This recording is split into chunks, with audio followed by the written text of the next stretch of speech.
Hello everyone and welcome back to another video. Today we're going to talk about communication strategies because communication is so important. We want to have strong communication skills so that we can convey what we want to say to others and make sure that they understand it the way we wanted them to. So, did you know that 70 to 93% of communication is non-verbal? Meaning most of what people perceive from you or what they hear or pick up from you is actually not from what you say. They're looking at a whole array of things and subconsciously picking up on several things that you may not even be trying to say. What do I mean? Well, our body movements, our posture, are we up straight? Are we talking to people like this? Are we walking into rooms really shy and reserved? Are we confident? Do we come into a job interview like, yes, I'm ready? Our facial expressions, are we always smiling and like, hey, or are we always like this when people walk into a room? What's up? But we don't smile, we don't look approachable. A lot of things happen with our face, and I'm one of those people that my face tells you everything, so I have to be careful. Maybe you're using your eyebrows a lot when you talk, like my daughter here, learning to use her eyebrows. Eye contact. Are we looking people in the eye when we talk to them, or are we kind of like nervous and we're always looking around? And you know, it's one thing to kind of like be shy a little bit, so you kind of divert your eyes every now and then, but you really want to look someone in the eye when you're talking to them. Our hand gestures, are you pointing? Notice in customer service now they teach you to kind of do this.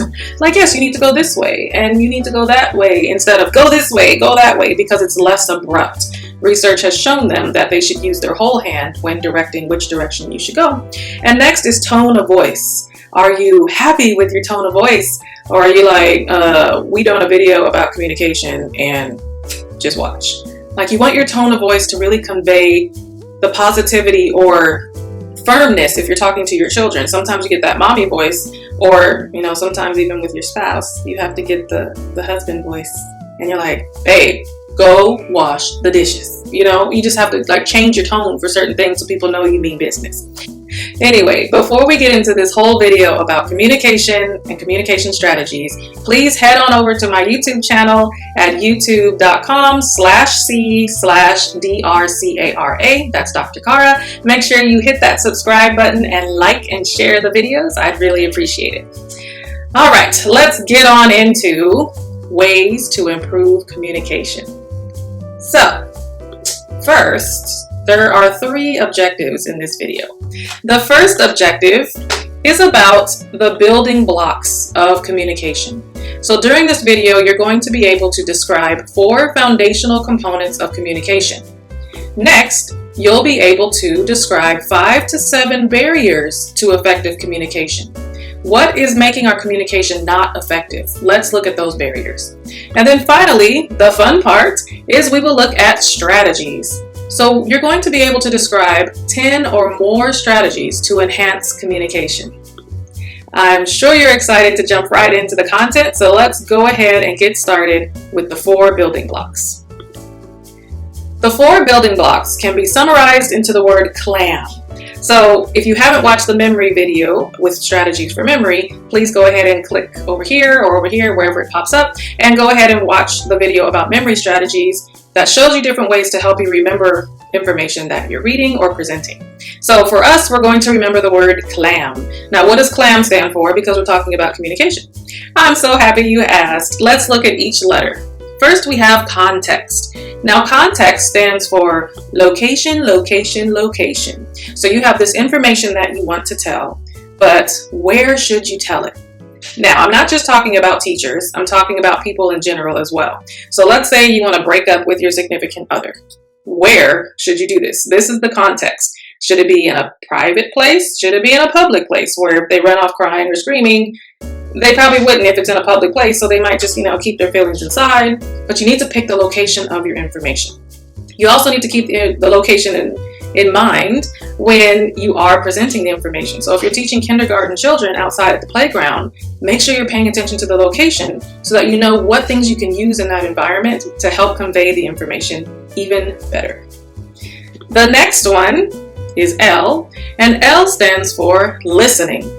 Now, listening separates a good communicator from a great communicator.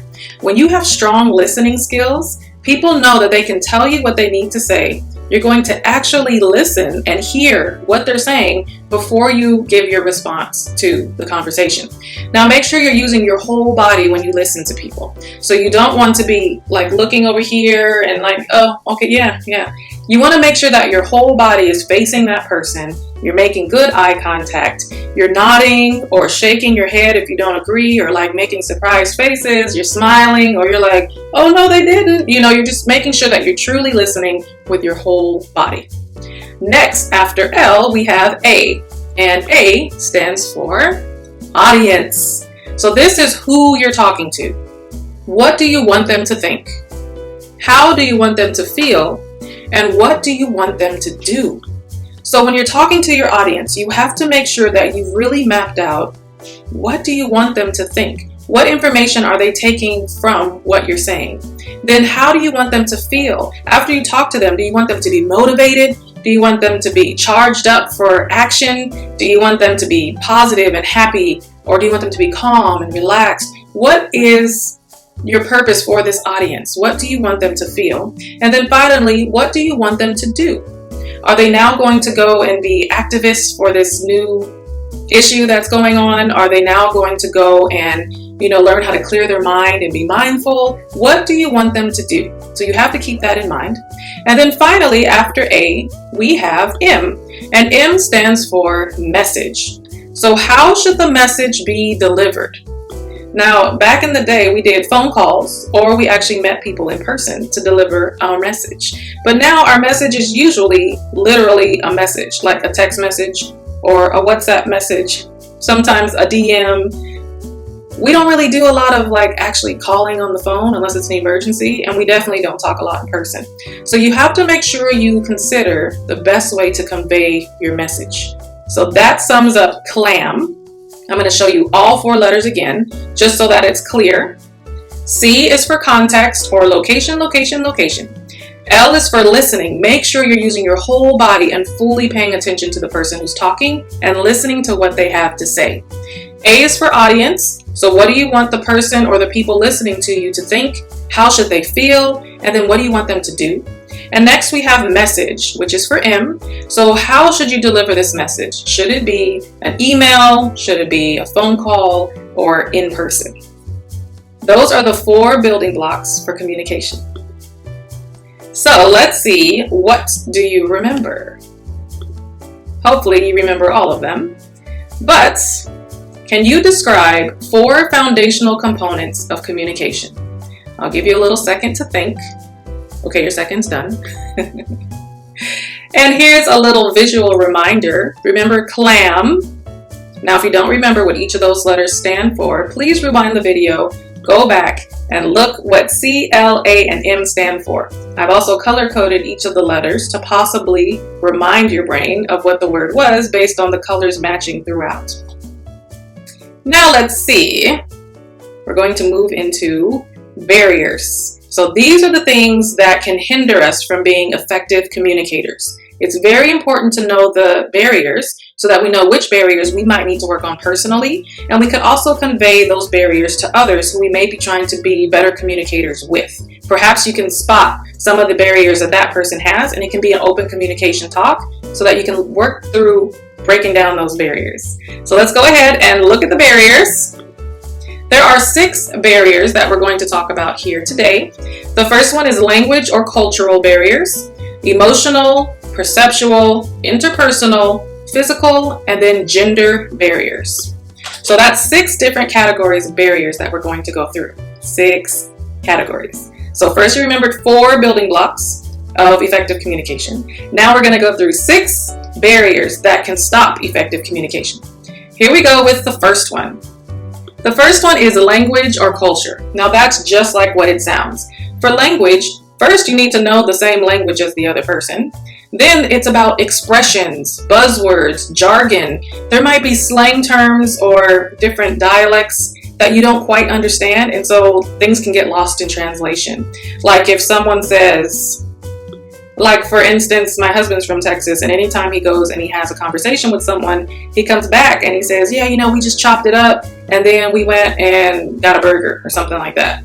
Now, for people who English may not be a first language, if they hear that you just chopped it up, first they're like, what did you chop up? And then second, I thought you guys were having a conversation, but now it sounds like you were in the kitchen or in the forest or something, chopping something. So there can be a disconnect with using things like it rained cats and dogs, or man, that was hype, or that was fire. And they may not know that those are, slang terms, things we use in contemporary or pop culture. Then for culture, we have behavior patterns. So depending on what culture you're in, or depending what culture you are, your culture may have different behaviors than another culture. So it's normal in African American culture to be loud and musical and very community oriented, but then you might go to another culture and it's more appropriate to be quiet or to focus more on individual skills, or working more individually than as a unit or as a community. But it just depends on that culture. There's a lot of differences between cultures, but then there's also a lot of similarities. So it's important to know both the similarities and the differences of the cultures you're talking to or working with so that you can have effective communication. Our next one is emotional. Now, emotional communication barriers have roots in fear, mistrust, and suspicion. And it starts in childhood. So what do I mean by this? Well, as children, we're taught things like children shouldn't be heard, or don't speak unless you're spoken to. Maybe you heard things like mind your P's and Q's. So we're being taught from a young child that we have to make sure we follow these guidelines of like social etiquette for communication. You'll see in this example, I'm already teaching my oldest daughter, Michaela, to make sure that you say please and thank you when you ask someone to get something or someone gets something from you. Mickey, hand me my cheese sticks. Huh? Hand me my cheese sticks. That's not nice to say. Michaela, will you please hand me my cheese sticks? Yes. Thank you. But then if we don't follow those guidelines, like we forget to say thank you or we forget to say please, and then we get in trouble, now that's instilling fear into us that we're going to get in trouble if we don't say thank you, if we don't say please. So a lot of things can happen with starting with childhood about communication, which can have fear, mistrust, and suspicion. So then when you're older, this is why some people clam up more, or why they want to be more like hermit status, where they're by themselves more often, because things happened in childhood that made them not want to be around other people. So we have to be careful with that. That is definitely a possible barrier. Our next barrier is perceptual. And this is just like it sounds. It's all about perception. And we all see the world differently. And it's important to remember that our thoughts, assumptions, and perceptions shape our reality. So what you feel is reality may not be what the person you're talking to feels is a reality. Let's say you just love your job and you're like, oh, my job is so wonderful. It has so many benefits. I love my paycheck. I love my supervisor. I love all the people that I work with. It's such a cool, like funky environment. And then maybe your coworker is sitting across from you and they're just like, really? Because my pay is not the same as your pay, and I don't get along with anybody at work. And the supervisor is always breathing down my neck. Like it's just a completely different situation. Well, it depends on your perception. It depends on what you want in your life and what they want in their life. Are they getting it from their job or not? So maybe you are because you love your job, but maybe they're not. And so they don't love their job. So it's all about perception. And sometimes it's important to agree to disagree. So let's go to the next one, which is interpersonal. Now, interpersonal is interesting because it's all about the barriers that we put on ourselves. It's how we distance ourselves from others. So by distancing ourselves from others, here are 6 things we may do, or 6 interpersonal barriers we may have. Things like withdrawal, where we would remove ourselves from social situations. Or there's rituals, where we have like patterns of things that we do that are unnecessary. So it kind of makes us seem odd or different, and it makes us an outcast from the group. Then there's pastimes or things that we enjoy doing alone and by ourselves. There's also working. Of course, if we're working, we might have a very heavy work-life balance where we work more often than we enjoy life. And it's really important to make sure that we get out there and have a nice work-life balance rather than just working our lives away. Next, there's games. Now, you can play games with others, but a lot of times, sometimes people just say, oh, I just want to play solitaire, or I just want to play blackjack or chess or checkers, things with only 2 people, instead of having like a full room of game nights or things like that. And last, there's closeness. How willing are we to have other people really close to us? Are we like, don't get in my bubble? Or is it like, hey girl, come over, let's party, let's have a good time? Or do you really just want to, no, I'm just going to be alone tonight. I just want to read my book and have my tea. Do we kind of close out the outside world? That's all about closeness. Now, our next one is physical. Now, this is about physical space, meaning we're far away from each other. Or it can be personal space, meaning your boundaries, your bubble. I was kind of talking about that with interpersonal. And we have to look at our physical boundaries within ourselves. Are we okay with people actually being close to us when they talk with us? Or would we prefer that they kind of just stay over there? Are you shy and you don't want to approach other people? And when you're in like a work environment, are you one of those people who kind of like gets up and goes to other people's desks so you can like talk and chat? Or do you just like to be by yourself, like in your bubble? Does your work environment have everyone close their doors? Or is it like an open door policy where you can come in anytime, my door is open? These are all the types of things that fit into physical barriers. Now, our next one is a little funny. So this is gender, and they say men speak about 7,000 to 10,000 words per day. And this is because they think with the left side of the brain, or the logical side, where it's very linear thoughts. Now, women. According to this, it says that we speak about 22,000 to 25,000 words per day, every day.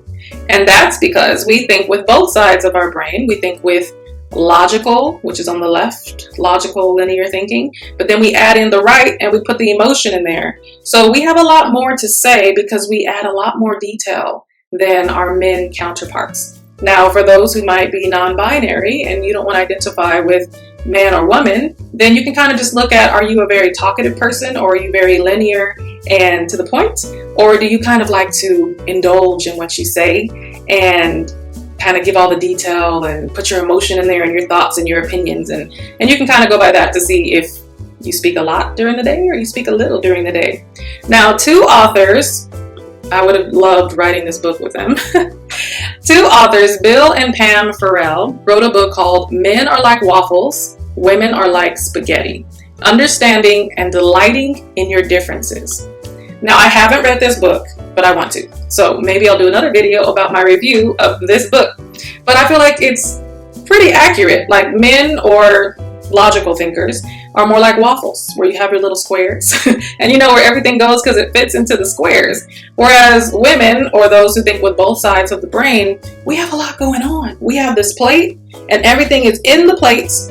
We can talk about 10 different topics within the same topic. And that's why other people listening are like, wait, what are we talking about now? Or sometimes, like, my husband will be like, wait, what are we talking about? I thought we were talking about this, and now you're talking about this. And I'm like, yeah, but it all relates because blah, blah, blah, blah, blah, blah, blah, blah. We're all over the place with our thoughts, but it works for us. We do a lot of multitasking and getting a lot of things done at the same time. I digress. See, I'm talking a lot now. I wish we could do a word count for YouTube videos that men make and then YouTube videos that women make. And I'm sure it would prove the point that women speak almost 3 times more than men a day. But go ahead and check out this book. I will put a link down below in the description in case you want to read the book as well. And I'm going to get it. And I really think that will be a video. I will review this book. Okay, moving on. Let me show you all of them together one more time. So we have language and culture, emotional, perceptual, interpersonal, physical, and gender. So those are the 6 possible barriers to effective communication.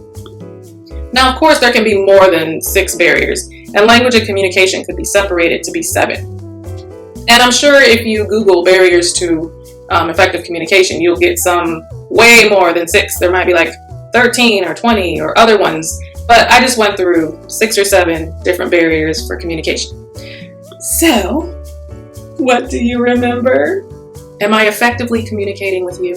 Are you able to follow along? Are you actively listening? Are you facing the screen? Or are you like letting it play while you look at other things on Instagram? But let's see what you can remember. So, can you describe 5 to 7 barriers to effective communication? And like before, I'll give you a second to think. Your second is finished. So here's a little hint. I put all those little icons again, and again, everything is color-coded. So this is a strategy to use to help people remember information using lots of colors and color coding things so that they can group the information together. Now, if you don't remember the 5 to 7 barriers for communication, please rewind the video and go back and take a quick review of what was already said. Now let's really see how your memory's doing, because I'm going to ask you, can you describe 4 foundational components of communication? There's your little hint over there on the right. I'm hoping you remembered those 4 building blocks for effective communication. All right, let's move on to our strategies. So the first strategy we'll talk briefly about is to listen with your whole body. Now remember, when you're listening with your whole body, that means you have eye contact with the person, your shoulders are square facing the person, you're not on your cell phone, you are making sure you're nodding or you're shaking your head, you're giving some form of physical acknowledgement of what they are saying throughout the conversation. Maybe you're smiling, maybe you're making a face like, what? Maybe you're surprised, or maybe you're just like intrigued, but just make sure that you're showing with your whole body that you are paying attention. There have been a few times that my 4-year-old Alia will call me while I'm looking at my phone, and I'll say, yes, baby. And she'll say, mommy, look at this. And I'm just like, she's like, mommy. And I'm like, yes. And she's like, you're not looking at me. So a lot of times children will talk to you, but they feel like you can't hear them unless you're looking at them, which technically isn't true. Of course you can hear them, but are you really listening? So it's important to make sure that you're looking at the person who's talking to you. For the next strategy is acknowledge feelings. So one way that you can acknowledge feelings is while someone is talking, make sure you say things like, I understand how you're feeling, or I wish I understood, if you don't understand or if you can't relate to their situation. Or if you're not sure that you understand, you can always say, so you're feeling upset because blah, blah, blah. You're letting them know that you're listening by repeating some of the things that they said and showing that you understand or that you care. So you're saying, so you're feeling this because, or, oh, I really understand how you're feeling, or I don't understand how you're feeling at all, but what can I do to help? So just acknowledge their feelings in that moment. Next is try to see things from the other perspective. So like I said before during the barrier section, sometimes you have to agree to disagree, and that's okay. We all see the world differently. Just make sure that you're open to seeing another person's perception. You don't have to agree with their perception, but just be open-minded enough to know that your way isn't the only way. The next one, you want to pick up on emotion. So what cues or other words is the person giving you that lets you know how they really feel? So sometimes, someone will say, hey, how are you? And you say, I'm fine. And they're like, sounds like something's wrong because the way you said I'm fine means you're not fine. No, I'm fine. So people have to pick up on that emotion to know you well enough and say, you're not fine. Because normally I say, how are you? And you're like, oh girl, I'm blessed. I'm good. How are you? And then this time you just said, I'm fine. So you know something's wrong. So try to pick up on those non-verbal cues that people give you when something's troubling them, or when they're super excited, or when they've been disappointed, or any of those mix of emotions that could be happening. Listen for those cues for other emotions that might be underneath what they're actually saying. For the next strategy is talk regularly. You want to talk as often as possible with the person that you want effective communication with. So you want to make sure that you have consistent communication. Now this works for relationships, meaning like significant other, spouses, boyfriends, girlfriends, whatever. It also works with children. If you're a teacher, make sure you have those interactions with your students as often as you can. Have that form of communication with them on a regular basis. I'll show you a little picture here of me trying to get Michaela to say Uncle Daniel when she was like 18 months maybe. No, she was older than that because babies don't talk much at 18 months. Maybe she was 2 or something, but it's super cute. And you'll see it right here. Daniel. Daniel. Uncle Daniel. Uncle. Daniel. Yes. Uncle Dan. Yo. Yellow. Uncle Yeah. Daniel. Yellow. Now, my husband, my friends, myself will tell you, we've been talking with our children since day one. We don't do the baby talk. We make sure we're just like, how are you? As soon as they're born, little tiny 1-hour-old baby, you know, mommy loves you. You're so beautiful. I love you. We don't do this whole, now, they do have a lot of funny nicknames where I do sound like that. But we have full grown-up conversations with our children from the beginning. And that is very, very important. Even if children are 1, 2, 3, very tiny, and they're not talking back to you, they're learning language through your speech. So my 1-year-old, Kaya, will say things. The only thing she really says is up. We've taught her to say up when she wants to be picked up. But we also taught her a little bit of baby sign language. So if she wants milk, she'll do this. Like, do you want some milk? And she'll and now we say, you know, do you want foods? And so she'll come up to us and like, ah. So we know that she wants food, or she wants milk, or she'll say she wants more, or she'll do like this, like more, give me more. And then if it's something that she's never had before, like I let her taste some candy, I think she didn't know where she was because she was like, give me everything. I want whatever that was. I want it again. But we're teaching her communication. So she may not be able to verbally say what she wants, but we teach her a few little baby sign language words with her body so that she can actively communicate what she needs from us. Okay. Oh, all of that was for talk regularly. Oh, I'm not doing it again. So I just realized the slide never changed, or I didn't push the button for the slide to change. When it was on try to see from other people's perspectives, it was supposed to be on talk regularly, but here, talk regularly, and then everything I just said with the other slide. Yeah, we're going to put that right there. Okay, so the next one is point out body language. Now, this is important when you're teaching others how to communicate with you. So when my children are talking with me, I try to make sure that they're facing me. And I teach them to, you know, look mommy in the eyes when you're talking to me, or at least look at my face. And I try to make sure that they don't cross their arms, especially my oldest. When she gets upset, she's like, and then she'll cross her arms. And so I'm like, excuse me, uncross your arms, because, you know, I need her to release all that tension. So I'm teaching her about body language, but I'm also teaching her how to release those emotions and how to get those things out by using her words rather than using like tension in her body, and to make sure that she's communicating with the person she's talking to by facing them and looking them in the face while she's talking. Now, you want to do the same thing when you're talking with people or when you're working with children. Try to teach them to face the person that they're talking to, or, you know, this is when you can teach them to raise their hand.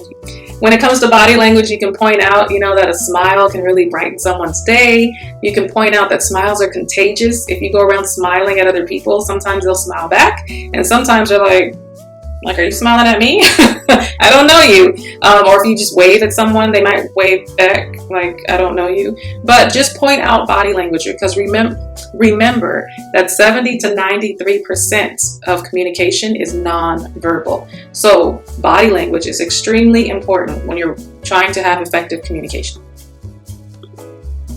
For the next one is you want to ask their opinion. Now, this is very helpful when you're working with children or teenagers, or even your husband, your boyfriend, your girlfriend, whatever. When you ask someone their opinion, it lets them know that you value what they have to say.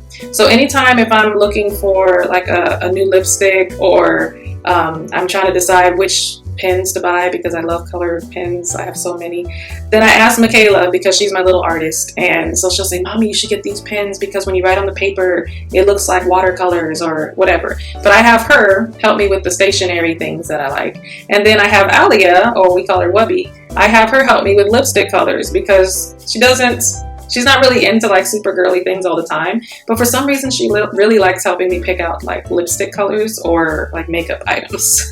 So I asked Wubby about lipstick, but Michaela likes makeup too, so I have to ask them both. Now when Kaya's older, I'll ask her something too, but for now she's one, so I don't really ask which one for her, unless I'm asking her if you want milk or food. I let her pick. But asking someone their opinion lets them know that you value what they have to say. I often ask my husband what he thinks I should do. Like anytime I have a tough decision, or I just want to hear what his response would be, because I tend to be a little impulsive. And he's much more Like, he'll take time to think about something. Sometimes he takes too long, but he'll take time to think about things, and he'll really go over like the pros and the cons, and he'll think through it and go through all the levels of options, and then he'll decide. So a lot of times I'll go ask him, like, well, what do you think I should do, before I just hurry up and answer, because you know how I am. So I really do value his opinion. So I'll ask him. So that's another strategy. The next one is to listen and reflect on conversations. So basically, think before you speak. I can tell myself that too.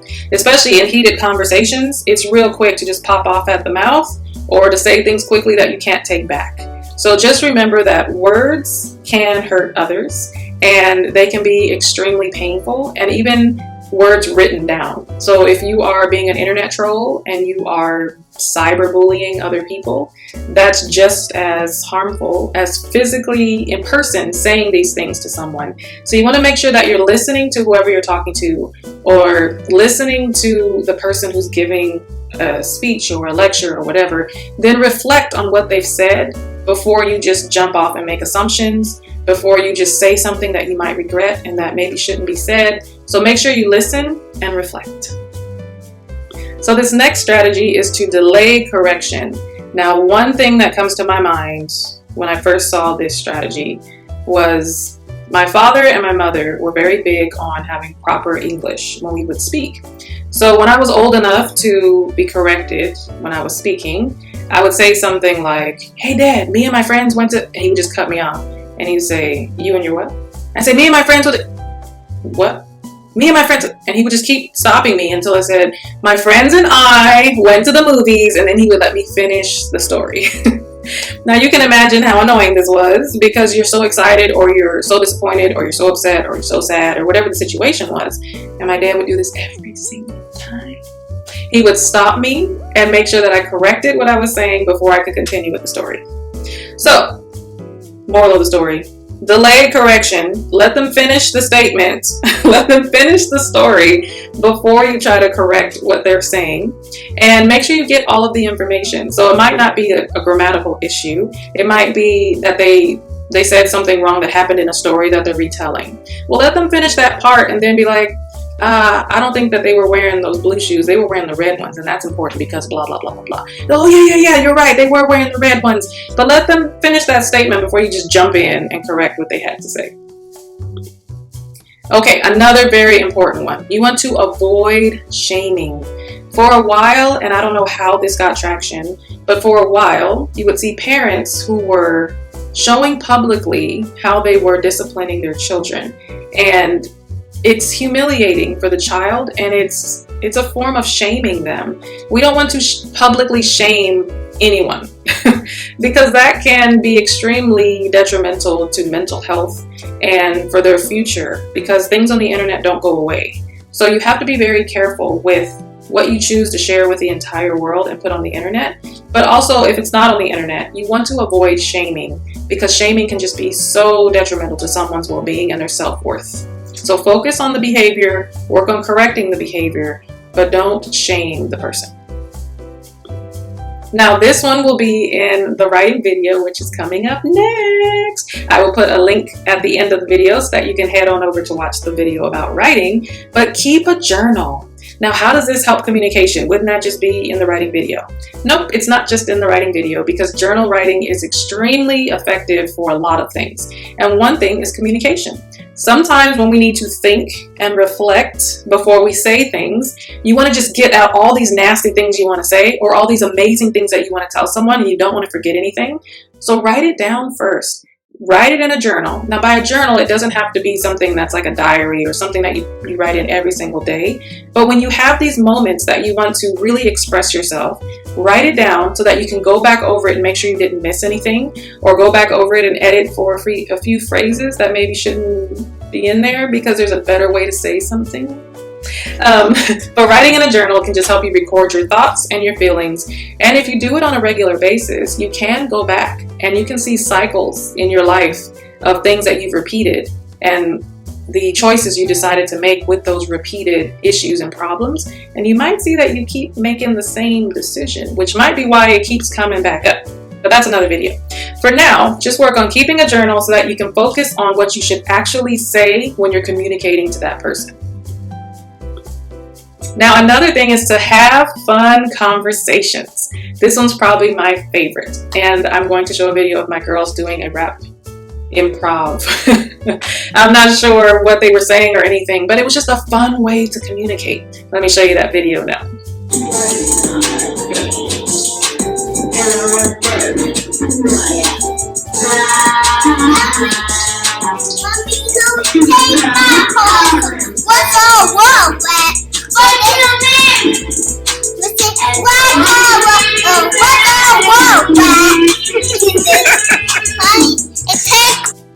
So they were communicating with each other, and then you saw Alia, or Wubby, runs up to me to tell me that she wants to play Old Town Road on the, the thing, my brain. She wants me to play Old Town Road, and so she runs over to me and tries to communicate to me that she wants me to play Old Town Road. I just love how her cheeks look when she's trying to say, "Whoa, town, whoa, way." It was so cute. I have that video saved in my phone. Anyway, an important quote that I wrote on here that I saw somewhere, because people always say, oh, you only live once. Well, that's not true. You should live every day, because actually you only die once. So you should live every day because you only die once. So no more saying you only live once. You only die once. So live every day. I'll leave it alone. Okay, so here is your final check. We went through several strategies, more than 10, so hopefully you can remember at least 10 of them to use for effective communication. And let's see what you can remember. I'm going to show you the objectives from the video. So the first objective was to describe 4 foundational components of communication. If you're not able to describe 4 components, please go back and watch the beginning of the video again. The next objective was to describe 5 to 7 barriers to effective communication. And again, if you don't remember, please go back. And then finally, you need to be able to describe 10 or more strategies to enhance communication. Are you able to do at least 70-80% of these 3 objectives? I hope so. And if not, rewind, go back, and watch them again.